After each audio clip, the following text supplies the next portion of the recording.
학생 여러분 반갑습니다. 안녕. 쌍지리TV와 함께하는 2024학년도 수능 세계지리 벼락치기 프로젝트 세 번째 시간 유럽 파트를 함께 정리하겠습니다. 자, 유럽 파트에서 시험에 잘 나오는 주제 먼저 첫 번째가 공업지역. 요거 시험에 잘 나오고요. 자, 두 번째가 유럽연합과 관련된 시험 문제가 나올 수 있습니다. 자, 그리고 세 번째가 유럽의 각 국가 안에서 민족, 언어, 경제적 격차 등 여러 이유로 분리 독립을 요구하는 지역, 분리 독립 요구 지역. 자, 요 세 개 포인트를 잡아주시고요. 그리고 유럽의 도시 구조는 미국의 도시 구조와 함께 비교해서 출제하니까 5강에서 선생님이 유럽의 도시와 관련된 내용을 다뤄드리도록 하겠습니다. 자, 먼저 첫 번째 유럽의 공업지역 정리를 하겠습니다. 자, 유럽의 공업지역은 전통공업지역, 그리고 해운 하운 교통 발달 지역, 첨단 산업 지역 이렇게 세 수로 나눕니다. 자, 먼저 첫 번째 전통공업 지역에 대해서 설명을 드릴게요.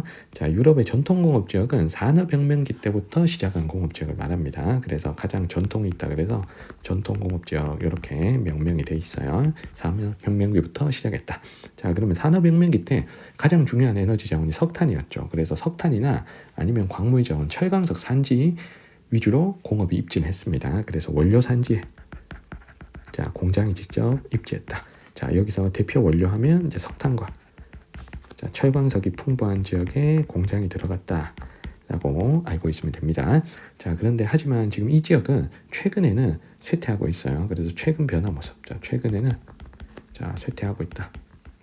쇠퇴하고 있다. 자, 그럼 이유는 일단 너무 오래돼서 시설이 너무 노후화돼 있어요. 시설 노후화가 첫 번째 원인. 자, 그리고 석탄, 철광석 같은 원료를 다 써버렸기 때문에 이제 원료를 수입해야 돼. 원료 산지에 대한 이점이 사라졌습니다. 그래서 이 지역이 최근에는 쇠퇴 중이다. 자, 그래서 주력 산업이 쇠퇴하는 산업 공동화 현상을 겪고 있습니다. 자, 산업이 없어진다, 산업 공동화고, 인구가 없어지면 인구 공동화, 남친이 없어지면 남친 공동화가 되는 겁니다. 자, 아무튼 산업 공동화 현상을 겪고 있는 전통공업 지역 선생님이 지도에다가 표시를 해볼게요. 자, 초록색 형광펜으로 표시하겠습니다. 여기는 쇠퇴하는 공업 지역이라고 되어 있어요. 자, 먼저 영국은 여기 요크셔, 랭커셔 지방, 요 가운데 지방, 요 지역이 전통공업 지역입니다. 여기에 그 유명한 맨체스터가 있습니다. 자, 그리고 프랑스 동쪽의 로렌 지방. 자, 여기가 대표적인 철광석 산지였던 공업지역이고요. 자, 독일의 루르 지방. 여기는 독일 대표 석탄 광산이었던 곳입니다. 자, 이런 것들이 전통공업지역을 대표하는 지역이다 라고 보시면 되고요. 자, 그리고 스페인의 빌바오 쪽, 여기 바스크 지방이라든가, 그리고 이탈리아의 밀라노 제노바 쪽, 이쪽도 대표적인 전통공업지역이에요. 자, 전통공업지역. 자, 확인했고요. 자, 두 번째 해운 하운 교통 발달 지역을 보겠습니다. 여기를 다른 말로 신흥중화공업지역 이렇게도 불러요.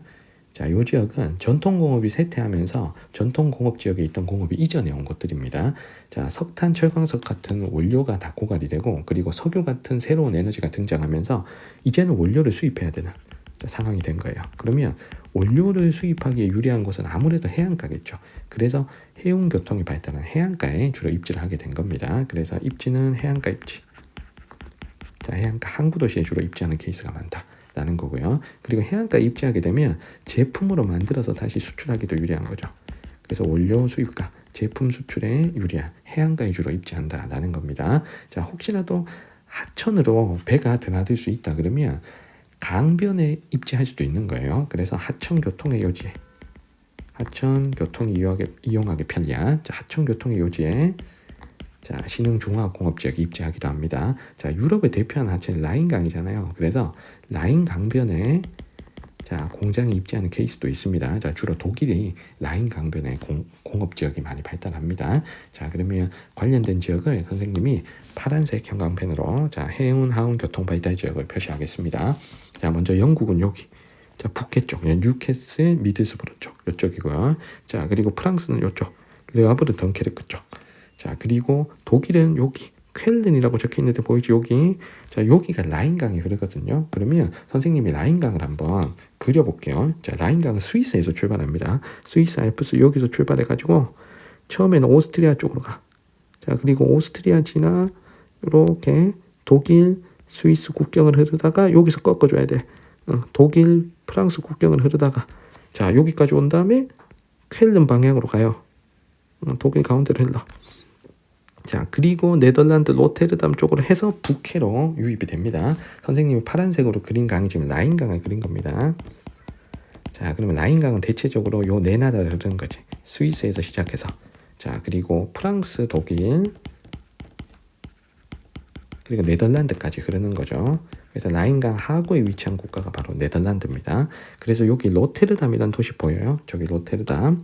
이 로테르담이 입지가 엄청 좋은 항구 도시죠. 왜냐하면 라인강을 따라서 배가 왔다 갔다 드나들 수도 있고 내륙까지, 그리고 대서양과 북해를 바로 이어줄 수 있는 대표적인 하운교통, 해운교통의 요지입니다. 그래서 이 로테르담이 유럽 최고의 항구 도시. 그래서 우리가 유로포트라고 불리는 도시예요. 유로포트. 자, 그리고 로테르담에 유럽연합 석유 보관 탱크가 있어. 그래서 여기에 석유화학 산업이 엄청 발달한다는 것까지 알고 계셔야 됩니다. 그래서 해운 하운 교통 발달 지역 중에서 가장 중요한 도시가 바로 로테르담입니다. 자, 로테르담 꼭 여러분들 좀 기억하시기 바랍니다. 자, 해운 하운 교통 발달 지역. 그러니까 로테르담에도 파란색 형광펜 요렇게 표시를 할게. 됐지? 자, 그 다음에 마지막으로 첨단 산업 지역 표시를 하겠습니다. 자, 첨단 산업 지역은 고급 인력을 확보할 수 있는 곳에 주로 입지를 해요. 그래서 입지 특성은 고급 인력 확보. 자, 그러면 고급 인력을 확보할 수 있는 대표적인 지역이 어디냐면 첫 번째가 대도시 근처입니다. 자, 그 나라 수도 근처. 자, 그리고 대학이나 연구소가 함께 입지한 곳. 대학 연구소 근처. 자, 여기가 이제 고급 인력이 풍부하고요. 자, 아니면 쾌적한 연구 환경을 갖춘 곳. 자, 이런 곳에 첨단 산업 지역이 발달합니다. 자, 대표적인 첨단 산업 지역 선생님이 핑크색으로 이렇게 표시를 할게. 자, 일단 영국은 런던 주변 이쪽입니다. 자, 런던 주변 1시간 거리에 케임브리지 대학이 있죠. 그래서 이 케임브리지 사이언스 파크 꼭 기억하시고, 자, 스코틀랜드 최대 도시가 여기 에든버러 쪽인데 이쪽에 실리콘 글래리라는 첨단 산업 지역이 있습니다.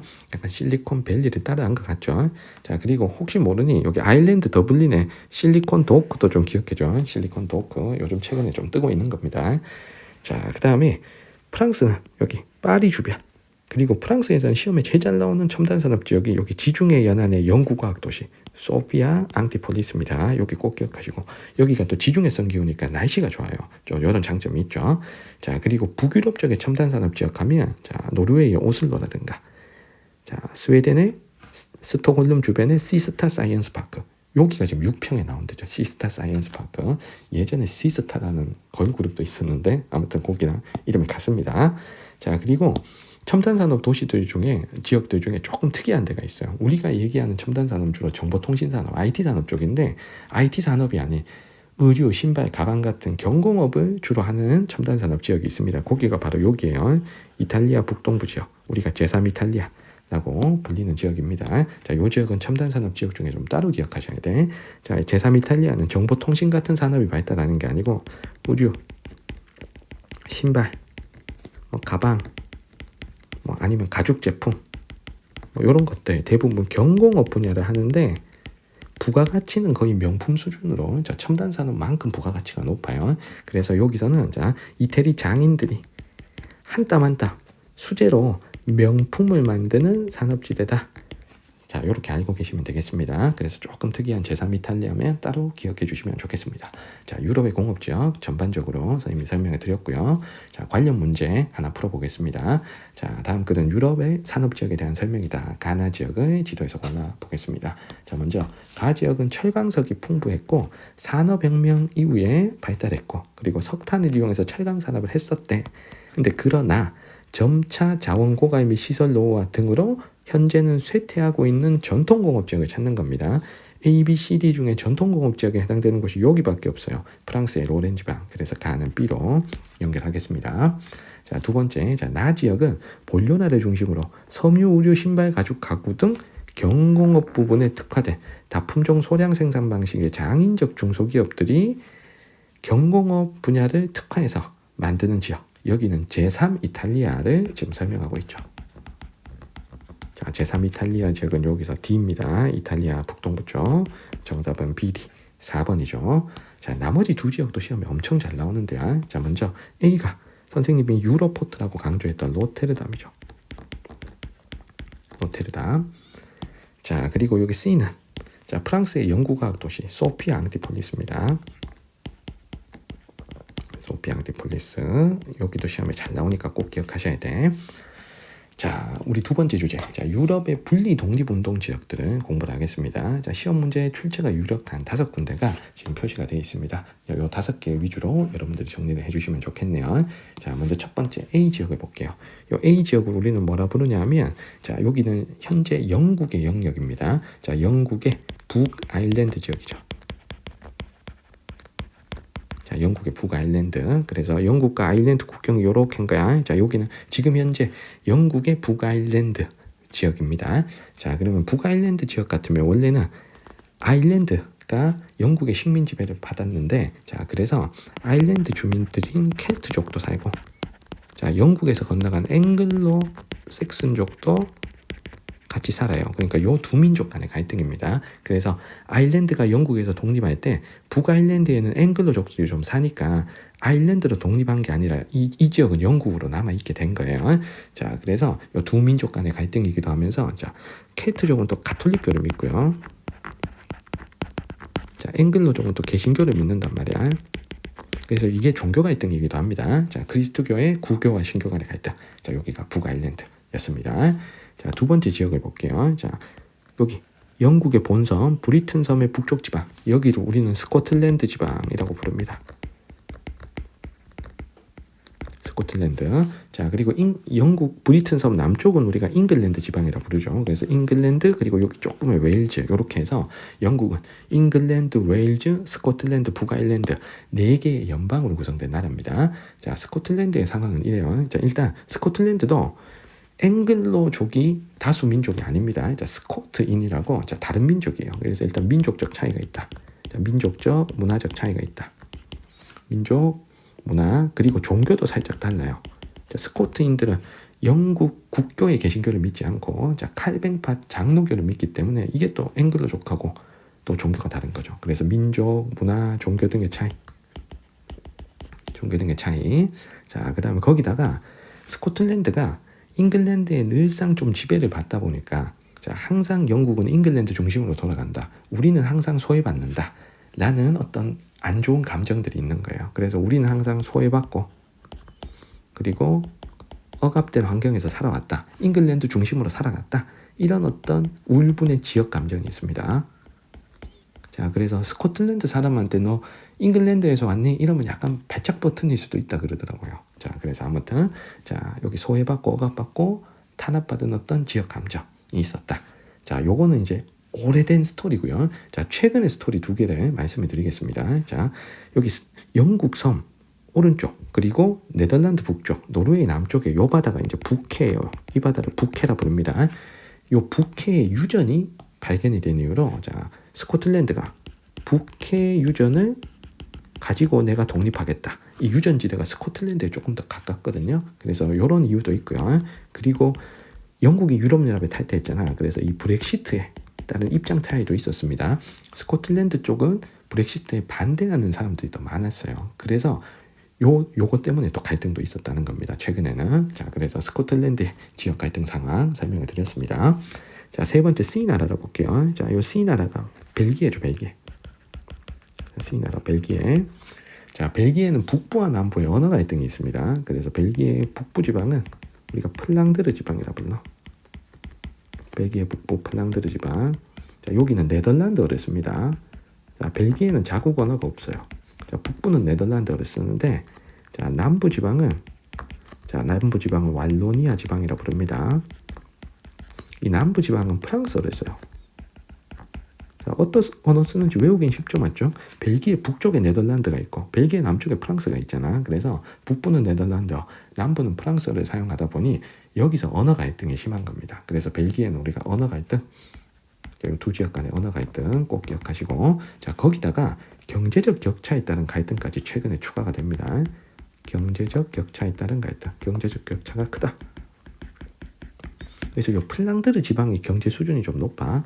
자, 여기가 경제 수준이 좀 높으니까 잘 사는 우리가 따로 나가서 독립하자 라는 움직임이 있는 겁니다. 자, 벨기에 갈등 상황 설명을 드렸고요.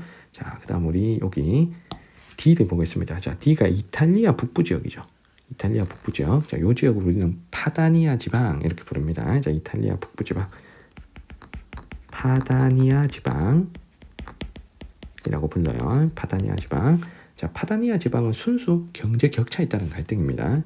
자, 여기가 경제 수준이 높다 보니까 경제 수준이 높은 우리가 분리 독립하자 라는 움직임인 거예요. 그래서 잘 사는 파다니아가 분리 독립을 요구한다. 이렇게 기억하시고, 자, 그 다음에 여기 자 2로 갈게.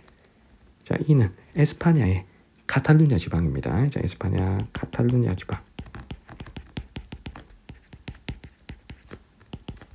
자, 카탈루냐 지방은 스페인의 그 에스파냐에 편입된 역사가 한 500년 정도밖에 안 됩니다. 그래서 스페인 중앙 쪽하고 자, 민족도 다르고 자, 문화적으로도 다른 거죠. 민족이 다르고 문화적 차이도 있다. 그래서 카탈루냐어라고 스페인어하고도 조금 달라요. 자, 그리고 여기도 좀 잘 사는 지역이라서 경제 수준이 높다 보니까 이 경제 격차에 따른 또 갈등까지 추가가 되는 겁니다. 그래서 카탈루냐를 대표하는 도시가 바로 바르셀로나잖아요. 그래서 중앙 정부 쪽에 있는 그 마드리드 쪽에 있는 레알 마드리드하고 그다음에 카탈루냐 대표 도시 바르셀로나의 FC 바르셀로나 완전 원수잖아. 그러니까 이게 역사적 배경이 엄청난 거지. 알겠지? 자, 그래서 이렇게 5개의 분리 독립운동 지역 여러분들 반드시 기억해 주시면 좋겠습니다. 자, 우리 관련 문제 하나를 풀어볼게요. 자, 다음 글의 가 지역을 지도의 A에서 고른 것은 첨단 산업 클러스터인 실리콘 글렌이 있는 곳은 스코틀랜드죠. 이미 정답이 나왔습니다. 자, 그리고 지속적으로 분리 독립을 요구해 왔다. 자, 그리고 여기 보면 유럽연합 탈퇴에 대한 움직임으로 또 갈등이 있었다. 근데 중앙정부 이 나라는 결국에 유럽연합을 탈퇴한 영국을 설명하는 거죠. 그래서 가는 영국의 한 지역 지금 스코틀랜드를 자, 설명하고 있습니다. 자, 스코틀랜드는 여기서 A죠. 그래서 정답은 1번입니다.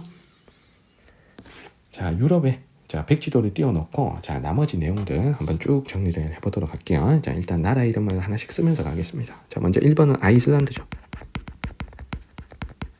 아이슬란드. 자, 2번은 노르웨이. 자, 3번은 스웨덴. 자, 북유럽 나라들이 쭉 나옵니다. 자, 4번이 핀란드고요. 자, 그리고 스웨덴, 핀란드 사이에 요 갇힌 바다 있죠. 요 바다를 우리는 발트해라 부릅니다. 그러니까 발트해 연안 대표 국가 하면 스웨덴, 핀란드, 그리고 남쪽에 폴란드 같은 나라가 있죠. 자, 그리고 5번이 덴마크고요. 독일 북쪽에 튀어나와 있는 덴마크. 자, 6번이 영국입니다. 자, 영국 땅은 여기까지죠. 북아일랜드까지가 영국 땅이죠. 자, 7번이 네덜란드고요. 자, 네덜란드는 로테르담 중요하다 그랬습니다. 자, 8번 벨기에는 언어가 일단 꼭 기억하시고, 그리고 벨기에에 또 유럽연합 본부 있어요. 자, 그리고 9번이 프랑스. 자, 10번이 독일입니다. 자, 11번 독일 옆나라 폴란드고요. 자, 12번은 스위스입니다. 알프스 산맥에 라인강이 발원하는 스위스고요. 자, 13번이 에스파냐. 에스파냐가 있는 요 반도를 이베리아 반도 이렇게 불러요. 자, 14번이 이탈리아. 자, 그리고 15번이 그리스죠. 그리스. 자, 16번은 러시아고요. 자, 17번은 자, 러시아와 전쟁 중인 우크라이나입니다. 자, 이렇게 나라들 위치를 한번 잡아봤습니다. 자, 선생님이 나라 설명할 때 자, 설명을 안 한 부분 몇 가지 좀 추가를 할게요. 나라별로 기억해야 될 거. 자, 먼저 아이슬란드는 자, 대서양 중앙 해령에 위치한 나라잖아. 2개의 해양판이 갈라지는 곳. 그래서 아이슬란드가 지형 파트에서 시험에 잘 나옵니다. 자, 그래서 아이슬란드는 화산 지형이 많다. 자, 화산 지형이 많으면 무슨 신재생 발전하기 유리한 거야? 지열 발전에 유리하겠죠. 거기다가 아이슬란드는 또 빙하 지형도 많아. 자, 그래서 수력 발전도 유리한 나라입니다. 자, 아이슬란드의 신재생 에너지 상황도 좀 기억하시고요. 자, 신재생 에너지 하면 또 빠지지 않는 나라가 노르웨이죠.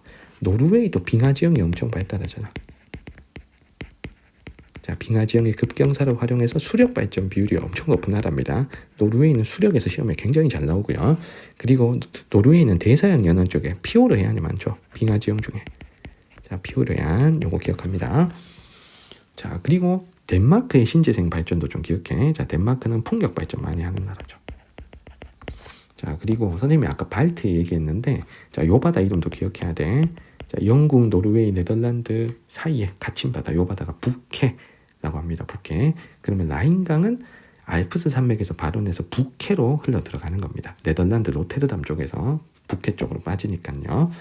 자, 그리고 에너지 파트에서 여기 프랑스를 좀 기억하셔야 되는데, 자, 프랑스가 이제 원자력 의존도가 굉장히 높은 나라라는 거 기억하시고, 자, 그리고 선생님이 벨기에가 유럽연합 본부가 있다 그랬지. EU 본부. EU 본부는 벨기에 수도 브뤼셀에 있습니다. 자, 그 다음에 폴란드 사람 독일로 많이 이사 간다. 요거 인구 파트에 나와. 자, 폴란드 사람 독일로 이사 많이 간다. 자, 요거 일자리 구하러 가는 겁니다. 일자리 구하러.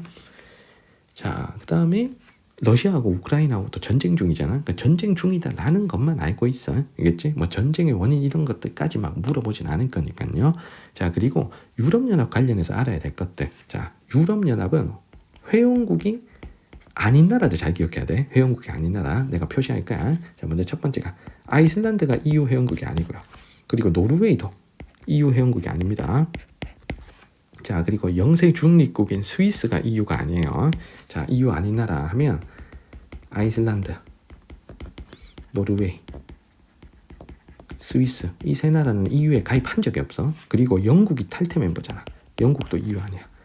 자, 탈퇴 멤버 영국에, 그리고 러시아하고 우크라이나도 EU가 아닙니다. 그래서 요 6나라는 유럽연합이 아니다 라고 꼭 알고 계셔야 됩니다. 자, 그리고 여기에서 여러 언어를 쓰는 나라 하면 벨기에가 일단 있죠. 벨기에가 북부가 네덜란드, 남부가 프랑스어를 쓰잖아. 근데 한 나라 더 기억해야 돼. 스위스. 자, 스위스는 자, 서부 지역은 프랑스어, 북부 지역은 독일어, 남부 지방은 이탈리아어를 쓰거든. 세 언어를 써. 독일어, 프랑스어, 이탈리아어에 거기다가 라틴어 계열의 로만슈어라는 언어까지 4개의 공용어를 사용합니다. 자, 하지만 언어 갈등이 나타나지 않는다는 점, 자, 요거는 꼭 기억하셔야 돼. 벨기에처럼 언어 때문에 싸우지 않습니다. 자, 이렇게 해서 자, 유럽의 백지도 위치 약속까지 자, 같이 했습니다. 자, 관련 문제 작년 수능 3번 문제를 볼게요. 자, 먼저 A 나라가 에스파냐잖아요. 에스파냐. 자, 선택지 보시면 카탈루냐 지역은 고유한 언어와 문화를 가지고 있다. 여기서 카탈루냐 지역이 에스파냐 북동부, 여기가 카탈루냐 지방이죠. 자, 그래서 기억은 맞는 설명이고요. 자, B는 지금 영국인데, 자, 니은 선택지 보면 파다니아 지역에서 분리 독립을 요구한대. 자, 파다니아 지역은 영국에 있는 게 아니죠. 이탈리아 북부, 여기가 파다니아 지역이지. 그래서 니은은 틀렸습니다. 자, C가 벨기에잖아. C가 벨기에. 자, 벨기에는 복수의 공용어를 사용한다. 맞죠? 자, 벨기에는 네덜란드어와 자, 프랑스어를 사용합니다. 자, 언어 갈등 있는 거 이거 아셔야 되고요. 자, 그리고 D가 스위스, 자, E가 폴란드인데, 자, 리을 선택지 보시면 D와 E는 유럽연합 가입국이다 라고 했습니다. 자, 스위스가 유럽연합이 아니죠. 폴란드는 맞지만. 그래서 리을이 틀렸고 정답은 2번입니다. 자, 올해 6월 모평, 자, 5번 문제를 볼게요. 자, 유럽연합에 가는 것이다. 기억 리을에 대한 설명으로 옳은 거. 자, 먼저 기억에 벨기에 밑줄이 그어져 있는데, 벨기에는 네덜란드어, 프랑스어, 복수의 공용어 사용한다. 자, 기억은 맞고요. 자, 니은의 영국은 현재 유럽연합 비회원국 맞죠? 탈퇴가 확정됐으니까 정답은 바로 1번입니다. 자, 유럽 공동체와 유럽연합의 밑줄이 그어져 있는데, 자, 유럽연합의 모든 국가가 유로화라는 단위 화폐를 사용한다 그랬는데 여기서 모든이 틀렸어. 자, 유로화를 일부 국가가 쓰는 거지 모든 국가가 다 쓰는 건 아닙니다. 자, 그래서 디귿이 틀렸고요.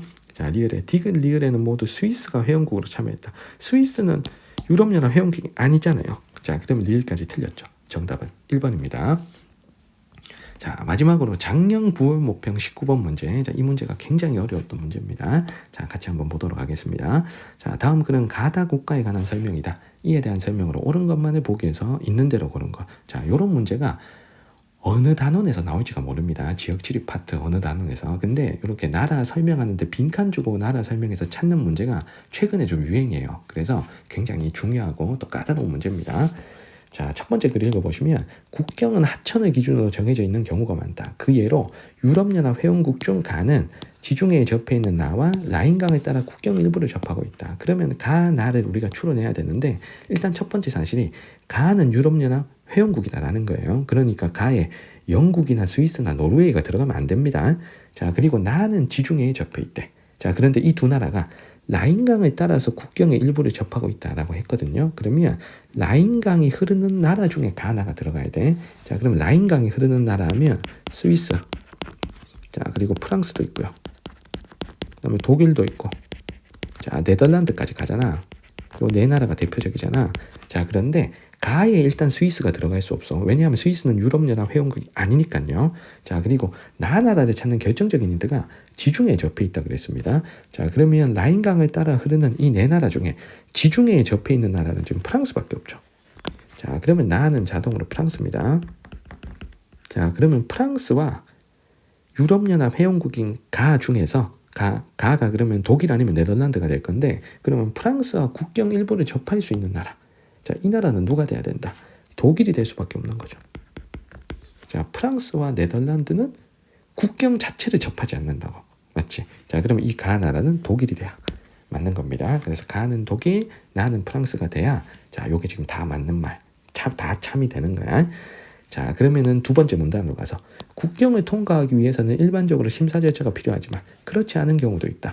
자, 가 독일과 국경을 접한 다는 유럽연합 회원국은 아니지만 쉥겐 조약에 가입돼 있어 입국 심사 없이 가와 왕래가 가능하다 그랬습니다. 그러면 가 나라 독일과, 자, 국경을 접하는 나라 중에서, 자, 이 나라가 유럽연합 회원국이 아니라 그랬습니다. 그러면 독일 주변 국경을 접하는 나라 중에 유럽연합 회원국이 아닌 나라 하면 딱 떠오르는 나라가 스위스죠. 그래서 다가 스위스 연결합니다. 자, 그러면 스위스가 여러 언어를 쓰는 게 맞잖아. 그래서 스위스는 가 독일어 쓰는 지역도 있고 나 프랑스어 쓰는 지역도 있으니까, 자, 이 말이 딱 맞는 거죠. 그래서 가는 독일, 나는 프랑스, 다는 스위스까지 연결했습니다. 자, 선택지를 볼게요. 자, 가 독일은 폴란드와 국경을 접한다. 맞는 거죠. 독일 동쪽에, 자, 폴란드를 딱 접하고 있습니다. 자, 니은에 나네 파다니아 지역에서 분리 독립운동을 한다는데 파다니아 지역은 이탈리아 북부 지역이죠. 자, 나는 프랑스니까 니은이 틀렸습니다. 자, 디귿에 다는 영토와 바다와 맞닿지 않는 내륙국이다. 자, 이거 지도를 잘 봐야 돼. 스위스는 바다 없는 내륙국이 맞잖아요. 맞죠? 그래서 디귿 맞고요. 자, 리을에 벨기에 북부에서 가 독일어 쓴대. 벨기에 북부는 대부분 네덜란드어를 쓰잖아. 자, 벨기에 남부는 프랑스어 쓰는 게 맞지만 앞부분 가에서 틀렸기 때문에 리을이 틀렸습니다. 정답은 1번입니다. 자, 이렇게 세계지리 벼락치기 세 번째 유럽 파트 함께 정리했습니다. 질문 있는 친구들은 댓글 남겨주시면 잘 답변 드리겠습니다. 구독과 좋아요도 부탁드릴게요. 오늘 영상은 여기까지입니다. 여러분들 안녕.